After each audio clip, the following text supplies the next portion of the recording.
Voici venu le moment de voter pour vos représentants de la communauté française au Mexique et en Amérique centrale.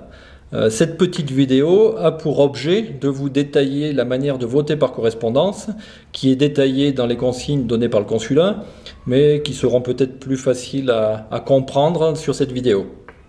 J'espère que vous avez reçu chez vous l'enveloppe qui vous vient de votre consulat, dans laquelle se trouvent toutes les informations qui vous sont nécessaires pour voter.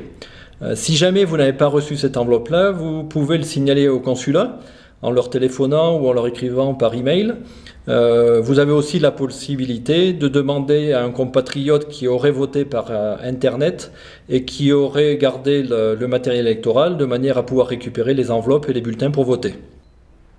Dans cette enveloppe se trouve ce que l'on appelle le matériel électoral.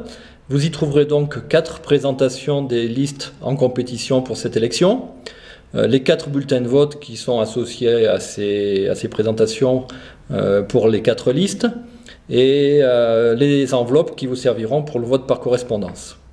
Voici les 3 enveloppes qui vous seront nécessaires pour votre vote par correspondance. La petite enveloppe de couleur qui servira à mettre le bulletin de vote.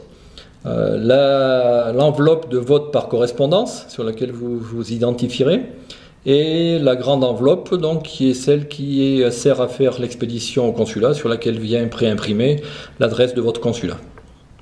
Bien, donc une fois sélectionné le bulletin de votre choix parmi les 4 bulletins de vote correspondant aux 4 listes, donc vous prenez ce bulletin là, vous le pliez en 4 et vous le mettez dans l'enveloppe de vote. N'oubliez pas que c'est un vote par liste complète, donc vous ne pouvez pas éliminer des gens d'une liste ou en choisir d'une liste et d'une autre, sinon votre vote serait nul. Vous devez prendre une liste complète sans aucune annotation sur le bulletin. Vous mettez le bulletin dans l'enveloppe, vous l'insérez comme ceci, de manière à ce qu'il ne s'échappe pas, mais vous ne collez pas ni avec du scotch, ni rien du tout, vous laissez cette enveloppe seule. Une fois cette enveloppe prête, vous allez l'insérer dans l'enveloppe de vote par correspondance, de cette manière-là. Celle-ci, par contre, vous mouillez et vous collez, de manière à ce que votre vote soit totalement confidentiel. Ensuite, sur la partie verso, vous allez remplir les informations qui sont mentionnées ici. Donc vous avez le nom de famille qui est le nom du monsieur ou le nom de jeune fille de madame, le prénom, le nom d'usage qui est le nom de marié de madame, la date de naissance, le lieu de naissance et la signature. Donc tout ça au crayon bic évidemment. Ensuite, vous mettez cette enveloppe qui a été fermée de vote par correspondance dans l'enveloppe d'expédition. Dans cette enveloppe d'expédition, nous vous conseillons de joindre 2 documents.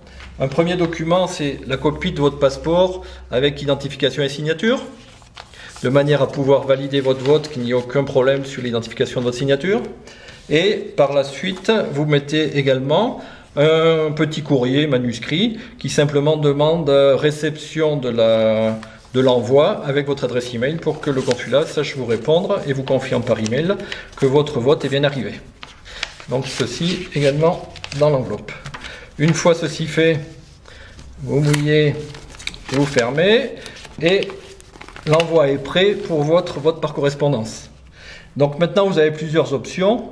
Soit vous timbrez, vous postez, il faut le faire le plus vite possible de manière à ce que ça soit arrivé avant le 22 octobre dans votre consulat. Soit vous l'envoyez par mensajeria, envoi express.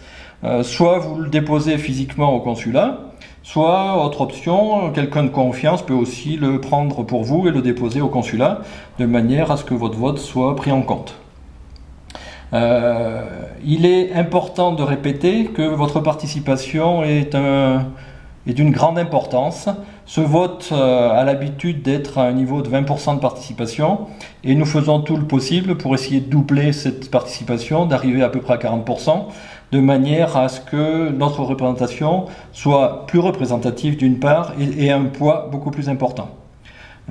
Pour tous les doutes que vous pourriez avoir, vous pouvez consulter notre site internet qui apparaît sur l'écran, sur lequel vous pouvez d'ailleurs poser en direct vos questions et on vous répondra.